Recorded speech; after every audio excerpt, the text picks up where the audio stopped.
This week is Parsha's Behaaloscha. It's a very packed Parsha, and at the end there's a series of events that conclude the Parsha that I think the last of which has a very powerful lesson that I want to share, or that was quite meaningful to me. The Jewish people have been at Sinai for almost a year, since the middle of Exodus, so the rest of Exodus from chapter 19 on, Leviticus, and the first 10 or so chapters of Numbers, they're actually encamped at the mountain or near the mountain in Mount Sinai.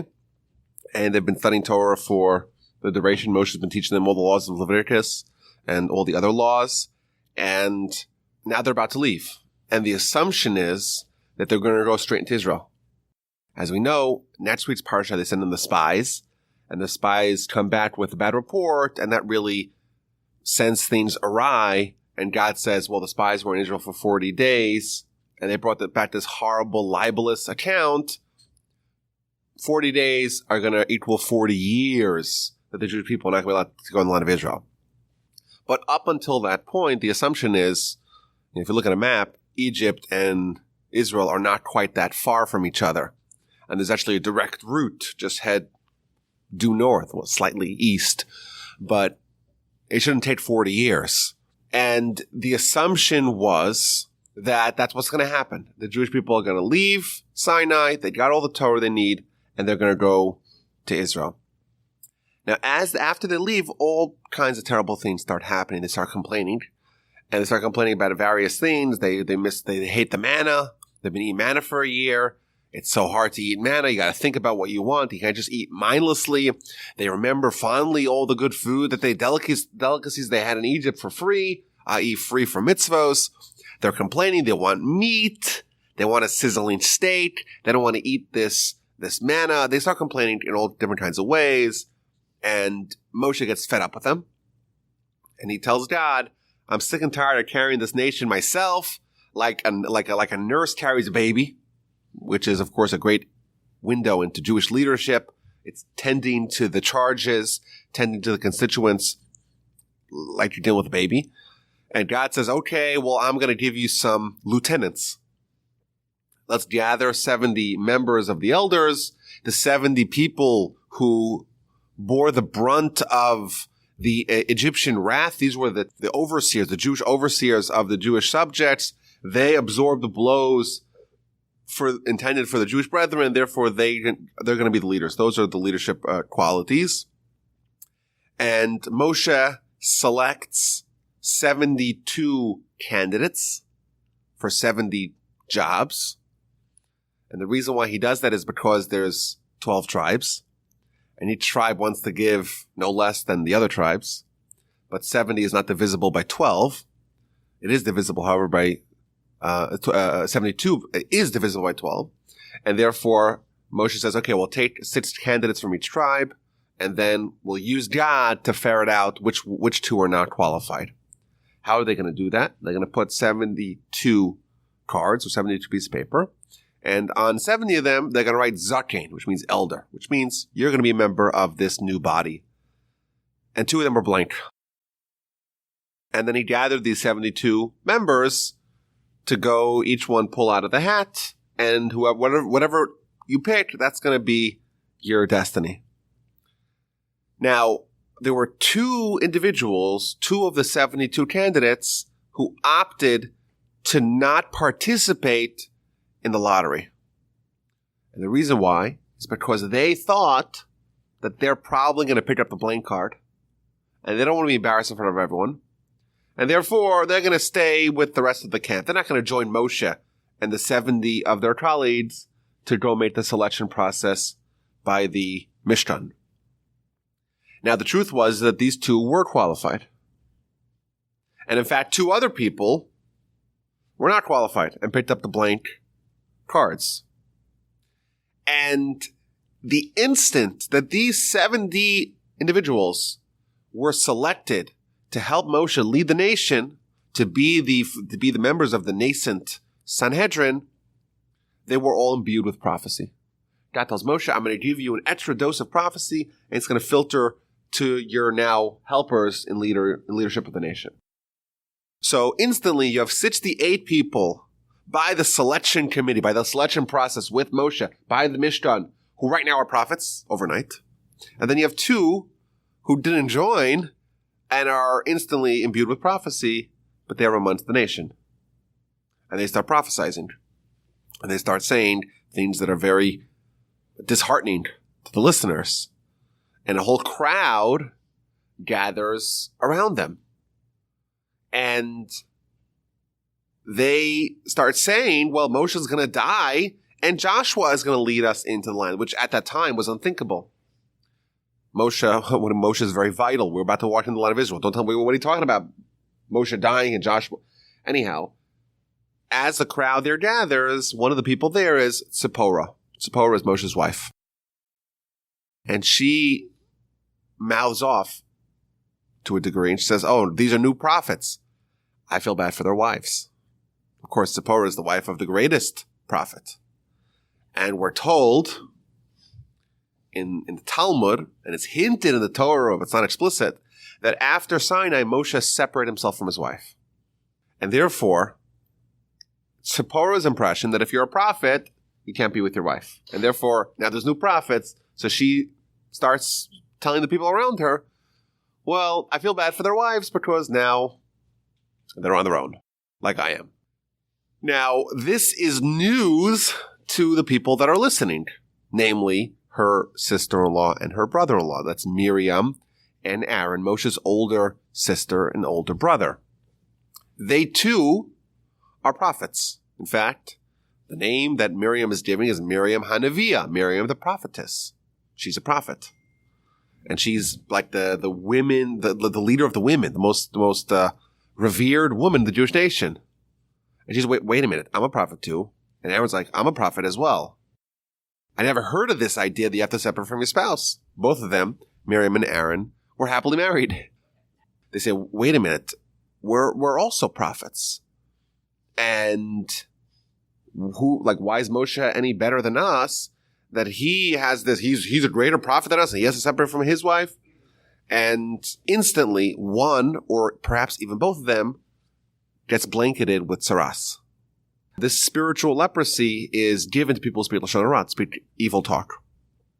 And it's a question, did Miriam get it only, or did Miriam and Aaron get it? And this is the kind of the last section of the Parsha deals with this saga with Miriam, perhaps even Aaron, receiving, contracting tzaras. And Moshe, of course, starts praying for them and interceding on their behalf. And the end of the Parsha tells us that even though the Jewish people were geared up and packed and ready to go and begin traveling towards Israel, because the Mitzorah, because someone who has contracted tzaras has to be outside of the camp, quarantined for 7 days, and they can't move, they have to be there in a given spot, that's part of their atonement process, and Miriam had to do that, the entire nation waited for her for 7 days. And Rashi, the final Rashi on the Parsha, says something, I think, really astonishing. It says that, if you think about it, the nation is comprised of 600,000 adult males. You would assume there's a similar amount of females. And there's young people, there's old people. So we're dealing with certainly in the millions of people. There's one old lady, Miriam, and she has tzaras, and she has to stay behind. It seems improper that the whole nation should be held down because of one person's inability to travel. Why does the whole nation stop? So Rashi says something fascinating. Rashi says, go back to chapter 1 of the book of Exodus. Chapter 1 of the book of Exodus, it tells how Moshe was a small baby. He was only 3 months old. And Pharaoh made a rule, all babies, Jews and Egyptians, have to be chucked into the Nile. And Moshe's mother, Yocheved, had no choice. And she devised a flotation device, a little box, a little boat, and she put Moshe inside it, and she put him into the Nile. That was the only way to save him. Now the Egyptian stargazers say, well, it looks like the leader that's going to save the Jewish people is already in the water, and that stopped the decree. But of course, Moshe was in the water, but he wasn't dead. Now, that story continues that Pharaoh's daughter, the princess, was traveling at the same time concurrently to go take a bath in the Nile, and she sees a small boat, a small box floating. And she investigates. She sends one of her maids or her hand to go check what's in it. And she sees a cute little baby. And she says, oh, this must be a Jewish baby. I'm going to adopt him. He's so cute, so adorable. And that's how Moshe ends up in Pharaoh's household and grows up until he's an adult. He grows up under his stepmom, which her Jewish name is Basia or Batya, and in Pharaoh's home as essentially Pharaoh's step-grandson until he embraces his Jewish roots and he's exiled from Egypt. But the Torah tells us that after Moshe's mother put him in a box, Miriam, Moshe's older sister, she stood by to watch what happened. And she was waiting to see what's going to be with Moshe. And indeed, once Pharaoh's daughter picks him up and she tries to pass him off to have someone nurse him, because of course he's a little baby, Moshe refuses to nurse from any of the Egyptian women. And Miriam, Moshe's sister, makes a suggestion, well, maybe he only likes to eat from the Israelite women. And she actually arranges that Moshe's own mother is hired by Moshe's now stepmother to nurse him. And Moshe indeed was nursed by his own mother, biological mother. Says Rashi, quoting from the Talmud, why did the whole nation, well, what did Miriam do to merit that the entire nation waited for her for 7 days? Well, when she was a young girl, she waited for Moshe, and thus in the merit of her waiting for Moshe, the entire nation waited for her. That's what Rashi says, and I think it's a very deep and astonishing insight that Rashi is telling us, quoting from the Talmud. First of all, the Talmud tries to make a calculation. How long was Miriam waiting for Moshe, and how long was the nation waiting for Miriam? So we know that the Torah tells us quite clearly that the nation waited for Miriam for 7 days. Well, how long was Miriam waiting for Moshe? The Talmud says she was waiting about a third of an hour, so 20 minutes. And says the Talmud, there is a principle in Jewish eschatology that the reward is 500 times what the effort is. So if you do the math, a third of an hour is 20 minutes. If you multiply that times 500, you have essentially 7 days. And therefore, she waited for 20 minutes. The nation will wait for 10,000 minutes, which is 500 times that. That's what the Talmud tells. But I think that really, if you actually kind of factor in all the other aspects of these two episodes, Miriam waiting for Moshe and the nation waiting for Miriam, you find that there's other discrepancies. Besides for it being, 20 minutes versus 7 hours. Miriam, she's one person. And she's waiting for Moshe, just one person. Whereas here, you have millions of people waiting for 7 days. Moreover, she's not just waiting for a stranger. She's waiting to see what's going to happen with her own brother. Think about how traumatizing it is for a young girl. She's 5 or 6 years old. She has a brand new baby. She's so excited. This is her baby brother. And now he is to be put in a floating box on the Nile River. Of course, she's invested in his well-being. And it's only logical, it's only appropriate for her to try to see what's going to happen. Whereas the whole nation, they're dealing with a stranger. Yes, she's one of the matriarchs of the nation. Everyone looks up to her, but still, she's not part of their blood family. And therefore, there's, again, another discrepancy between these two episodes. What other differences are there between the episode of Miriam waiting for her brother and the episode of the nation waiting for her? So I would say that even if you weren't Moshe's sister or Moshe's sibling, you'd probably be super curious to see what happens. There's a mother put a baby in a box and it's floating down. This could go very poorly. This could be a fiasco. This maybe something really remarkable will happen. So I think it's, again, Miriam didn't have to suffer by waiting to see what's going to happen with Moshe. And she was motivated for a whole host of reasons. And it was only 20 minutes. And that equals a nation of millions. And I was thinking, I was trying to make an estimate. Suppose if you knew that you're about to go in the land of Israel. Remember, at the time, the Jewish people did not yet know that they're going to spend 40 or really 39 more years in the wilderness. They thought that right away they're walking into Israel. And of course, that's been the hope and the dream for centuries to go back into the land of Israel. They were very eager to do that. And now they're told, you got to wait 7 days because some old lady got tzaras because she mouthed off. And I was thinking, just how much of an inconvenience was this? So I came up with two parables.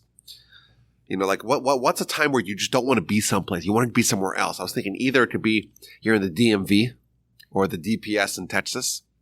It's a universal feeling of misery. You just want to get out and get on your way.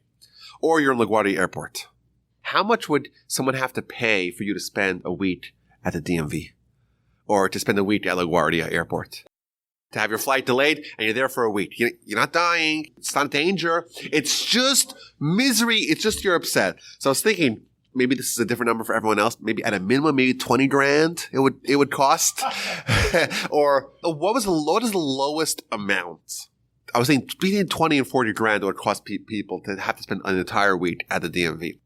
Here we're told that a nation of millions, maybe 3 million people, they all were sitting around waiting, eager to leave, eager to go to Israel, eager to get out of this place and finally head to the promised land. And they're all waiting for Miriam for 7 days. The amount of value, so to speak, that Miriam garnered is like at least $60 billion, all for waiting 20 minutes for her brother who was in the box. This whole story, if you kind of map it out and you maybe make this crude calculation like we did about what's happened. What did she forfeit? What did she give up? Very, very little. But what did she get? She got something that's like an entire nation inconvenienced themselves for her. And I think that this story provides us a snapshot of divine reward. I think it's a good lesson. Again, we're not given in the Torah many examples of reward. And generally speaking, the Torah shies away from talking about the afterlife for many reasons. And everything that does talk about the afterlife is all hinted. It's all covert. But we see a few glimpses about just how God makes these calculations. And in God's calculus, Miriam waiting for her brother for 20 minutes when anyone would wait for a stranger even, but certainly their own sibling, just to see what's going to happen to them. That, in God's eyes, makes it worthy that an entire nation eager to finally get out of there and eager to go in the land of Israel is going to wait for 7 days for a stranger. There's other examples of this where a small act, if you were to ask Miriam, like, what are your big merits? She probably forgot about that story because she was a little girl. And it maybe wouldn't register. We think about, like, what are the big acts of dedication, self-sacrifice, where someone does for God? And here we're told, like, this is her merit, and it's so much grander than what she put in. Her input, just to see how it plays through divine reward in the output, I think it's just an astonishing thing to think about. Just how powerful are our actions and how amplified are their rewards.